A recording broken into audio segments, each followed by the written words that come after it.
Good afternoon, friends, and I apologize for being late today. But there's always a reason for being delayed, and in most cases, it's a newsy reason. And so I will try and encapsulate for you the events of today. But I'd like to begin with a plea, and that plea is that we are trying to give you authenticated, verified information rather than speculative inputs.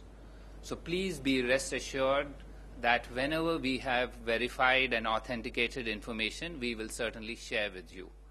So my request to all of you is that you are the transmitters of information globally, and therefore please try and be restrained when you carry information, because in such situations of tenuous security where there is uncertainty, there are bound to be rumors, there are bound to be conflicting views. But given that there are 40 Indian lives at stake, my request to you is to please be restrained, and we will provide you information, and every day we are providing this, and I assure you we will continue to do so until the situation is resolved. Well, let me begin with the substance of the issue. And today, like every day, the issue of Indian nationals in Iraq continues to be a matter of high priority. Previously, I had said it had been a matter of high priority for the Ministry of External Affairs, but today I would like to say that this is a matter of high priority for the entire government of India. The Prime Minister has just concluded chairing a meeting of senior ministers. These includes the Home Minister, the External Affairs Minister, the National Security Advisor, the heads of Indian agencies, as well as senior foreign service officials.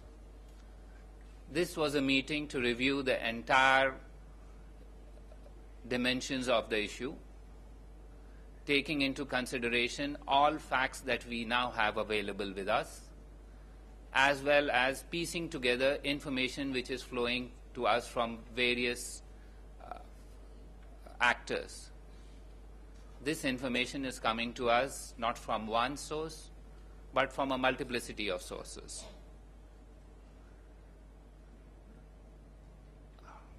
Based on that detailed review, I can now indicate to you that we have information that the Indian nationals who have been abducted remain safe.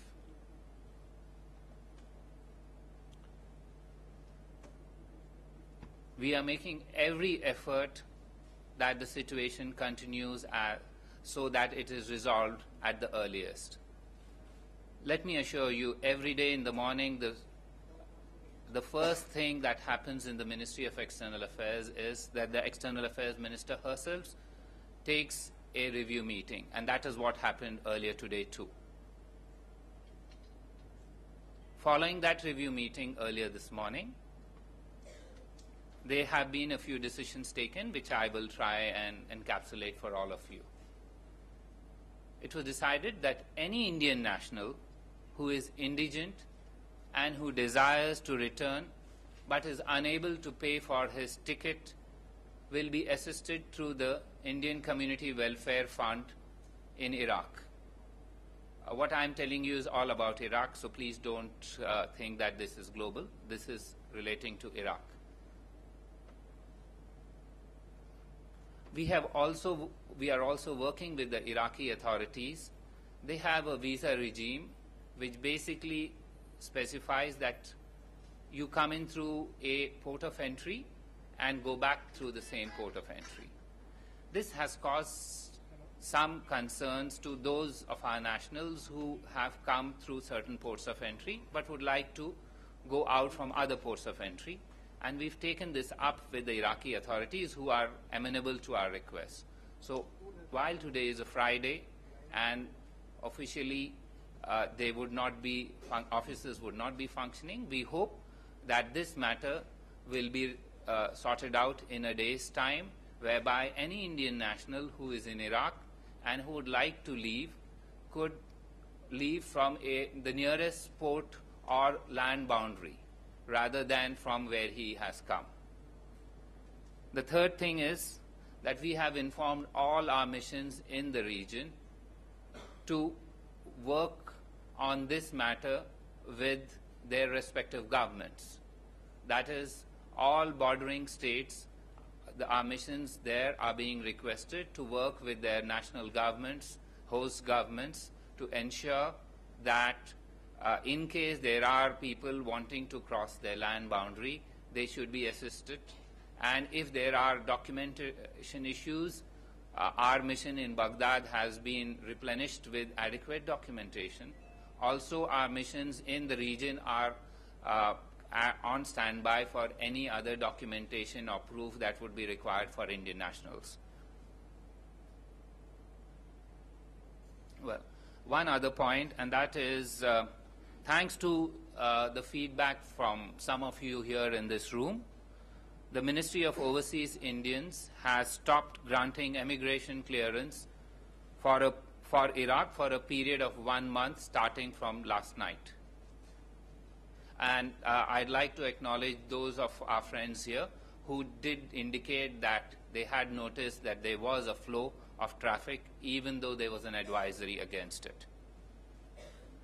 Now, as regards our mission in Baghdad, it has been in touch with various other diplomatic missions to see how we can coordinate together in what is essentially a humanitarian tragedy.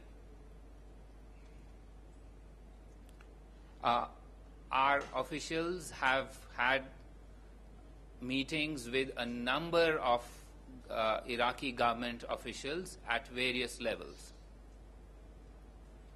Now, information continues to flow, but it is understandably at times contradictory and at times difficult to verify.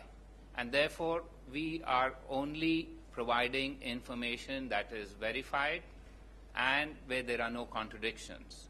So you can trust us in terms of our ability to provide you information, but that will only be authenticated information and information which has been corroborated not from one source but from multiple sources.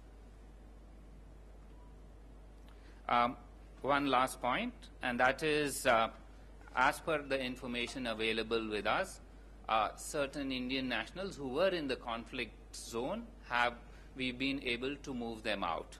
These are 8 who were working in Baiji. They have already been brought to Baghdad and have traveled out of the country. Similarly, there were 8 Indian workers of the Lanco project in Ambar, and they have also it has been facilitated that they leave the country. As regards the 46 nurses, our officials have just talked to them a couple of hours ago. They were told that the security situation, there was electricity now available in the hospital. There were food arrangements available now in the hospital. They felt that the situation there was quiet, but there was no gunfire. Nobody had intruded in the hospital. We remain in constant touch with those 46 Indian nurses. I think I've given you a broad idea of the developments here in Delhi as well as the developments in Baghdad, and we will keep you informed of further developments as these happen. And I assure you we will brief you once a day as long as there is corroborated, verified information coming. Yes. Nidhi? You said that immigration clearance has been stopped for Iraq for 1 month. So does that mean that no Indian national can basically travel to Iraq for the next 1 month? No. There are only certain categories of Indian nationals who require prior immigration clearance. The others are those who are governed by the advisory. But in cases of those who require prior immigration clearance from the Protector General of Immigrants, Those are those categories. There is a list which specified who are the people who require prior immigration clearance. That immigration clearance is going to be stopped or has been stopped with effect from yesterday. Correct. We can only advise, and that we've done to the best of our abilities, and through your good offices, that has gone all around. Yes, sir. Just a minute, Mr. Parsavek. Are there any cases of illegal immigration, illegal immigrants in any of these individuals we are dealing with? What individual? In the sense, the people who are there who are wanting to move out don't have proper things because they didn't enter Iraq in a legal manner. Yes, I mean, look, immigration is a very complex issue. However, I think I made it clear yesterday, and let me repeat again, that provision of documentation for Indian nationals is a foremost priority, and no Indian will suffer on account of lack of documentation. If there is anybody who doesn't have documentation, our officials will be ready to provide that documentation on an urgent basis, on an immediate basis. Yes, one by one. Yeah, Ashish? Sir, you said at the beginning, you said 40 Indian lives are at stake. Could you please update about the negotiations, underway for, for the rescue of these 40 Indians, sir? Let me try and put it this way. We are knocking on all doors. As diplomats, it's normal for us to knock on front doors. However, we are also knocking on back doors and working out measures through trapdoors. Yes, just one by one. I'm willing to answer as many questions as possible. Yes, Padma Rao. Yes. Akbar, you mentioned... let me clarify. I said front doors, back doors, and trap doors. Yes, Padma Rao. Akbar, you mentioned, you said that this is now a matter of high priority for the entire government, and you mentioned the External Affairs Ministry, the Home Ministry, the IB, and you said various agencies. Yes. Was there the Defense Ministry also, was it part of this meeting? And B, could you specify in greater detail who exactly, who were the agencies and who all were present? Let me tell you, this was the meeting chaired by the Prime Minister of India. I don't think that there can be any executive meeting that gives a greater signal in terms of our importance that we place for this. I was not a fly on the wall on that meeting, so I can't give you a global account. However, let me repeat who was there. By my understanding, the Home Minister, the External Affairs Minister, the National Security Advisor, the Cabinet Secretary, heads of Indian intelligence agencies and security agencies, as well as senior officials of the Foreign Ministry, External Affairs Ministry, including the Foreign Secretary, as well as the senior-most official handling this region, that is Secretary is Mr. Anil Wadhwa. So this is way above my pay grade in terms of who was there. Yes. One by one. Anybody from other side? Yes, sir. Oh, yes, Amrita. Yes, I'll come to you.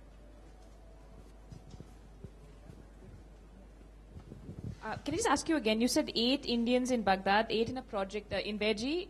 Correct. 8 from Beji who had been transported to Baghdad and have flown out. Okay. And 8 in the 8 other... more from a Lanco project. The Indian company Lanco has a project, I think, in Anbar. Anbar. Yes. And they have also been facilitated to return. So they're in Baghdad at the moment, just to clarify. No, they have also left. Sorry, the question was also about the now the finish 200... one question. Next, others can ask. Sure. Yes. Mr. Wangdu. Sir, can you confirm that one of the Indian managed to escape from the captivity and his whereabouts? Yes, I can confirm that one Indian national who was, along with others in custody, has escaped and has been in touch with the Embassy of India in Baghdad for some time. Yes, one by one. Yes, sir. Can I? Yes, please take the mic. My issue would be related to Tamil fishermen. We will come back to that, sure. I promise you, we will come back. Anyone? One by one. Let me take. Yes, Nilova, I'll come back. Yes. Akbar, do you have a sense, do we have a sense of how many people actually now need to be brought out of that country or want to be brought out of that country? Let me put it this way. By our estimates, originally in the conflict zone, there were approximately about 120 Indian nationals. The larger groups were, as I mentioned to you, the 40 who are in captivity, 46 nurses, and then there were smaller groups, of which I have indicated to you 16 have left. So approximately from 120, 16 have left, and the rest we are working on. As you are aware, the situation is such that the land routes are extremely difficult to use for bringing out anybody. And that's the major issue in terms of bringing out people from the conflict zone. There is no other deterrent to that. There is no issue about logistics, there is no issue about willingness, and there is no issue about desire. We have all that. It's just that the situation on the ground does not permit, and we've been advised by everybody we've been in touch with that for the present, hold on. Yes, sir. Sir, can you confirm whether we have begun negotiations with the abductors or not? I think I had explained in as broad a parameter as possible that we are knocking on doors. I did not say about negotiations at all. I said we are knocking on doors. All types of doors are being knocked on, and we will let you know once those knocks prove productive. Yes, Devi Rupa. Sir, you said one Indian has escaped. So when did he come in touch with the Indian embassy, and what has he said about? I mean, how did he escape, and what has he said about the fate of the other Indians? I understand your desire to validate a story that you have written, but that said, I think it's only fair for us to tell you information which is corroborated, information which is verified by others. So at this stage, in the process of a extremely sensitive operation, I hope none of the others feel that I need to disclose these details. It would not be responsible on my part, and I don't think it would be responsible on the part of others to seek these details when an operation is underway. So my request to you again is, please exercise restraint. We will provide you the information. We will provide you regularly. We will provide you in a manner that you can report that this is authentic information, rather than going by hearsay, one source, half a source, phone conversations with people you've never had discussions with previously. Please understand that these things require corroboration. Ultimately, it is important for us to work in a systematic manner, step by step, and we assure you that we are doing this. There is nothing more important right now than ensuring the safety of our nationals who are in a difficult situation. Yes, Mr. Venkat Narayan? And I will, after him, respond to two more questions. That includes one of yours and one more. Akbar, considering that India enjoys a great deal of goodwill with the government in Iraq and also with the ISIS jihadists in Mosul and Tikrit, is the possibility of creating a safe corridor between Tikrit and Baghdad, Mosul and Baghdad, so that we can send our choppers and fly them to Baghdad and from there bring them here? Is that an option, a possible option Is Suresh working on that? Thanks. When lives of our nationals are involved, no option is off the table. Yes. Yeah. No. Yeah, you want it. Yeah, just hold on. Has the Prime Minister of India been able to speak to his counterpart in Iraq? Or is he also trying to bring aboard other counterparts from other countries which are also affected, including that of the... Again, I will not go into these details because it's not proper to do though. But let me tell you, when I said we were knocking on all doors, I don't only mean doors in Iraq. Yes, last question and then your question and we end. Yes, sir. Sir चूंकि कल जैसे आपने कहा था कि कोई guarantee नहीं है, लेकिन आज जैसे आप बता रहे हैं उससे लग रहा है कि हम लोग सब ज़्यादा होपफुल हैं कि जो टॉक्स है वो बहुत आगे तक प्रोग्रेस हुआ है और शायद हम सब कुछ अच्छा होगा. मैं ये कह सकता हूँ कल कंपेयर टू कल आज बेहतर है. Yes, sir. Last question. So, regarding the Tamil Nadu fisherman, yesterday you mentioned to me the 24 fishermen already released and 22 are likely to be released today. But today the Sri Lankan court have sentenced to them to jail.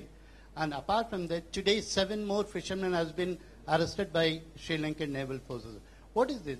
I know that you are so concerned about 40 Iranians, the Indians in Iraq. But at the same time, you give due importance to the Tamil Nadu fishermen also. Correct. What is the development? I think, first of all, you accuse me wrongly. It's available on Twitter. I said 24 Indian nationals from who were fishermen were provided consular access. Please have a look. It's available in the public domain. This is what I told you here, and this is what I told you because you couldn't get a chance yesterday to speak. I said 24 Indian fishermen along with 6 boats were provided consular access. They were provided basic amenities by our consulate in Jaffna. Consular access by definition means that they are not free. Otherwise you don't need consular access. Number 1. Number 2, after that, today, 22 more Indian fishermen, which makes for a total of 46.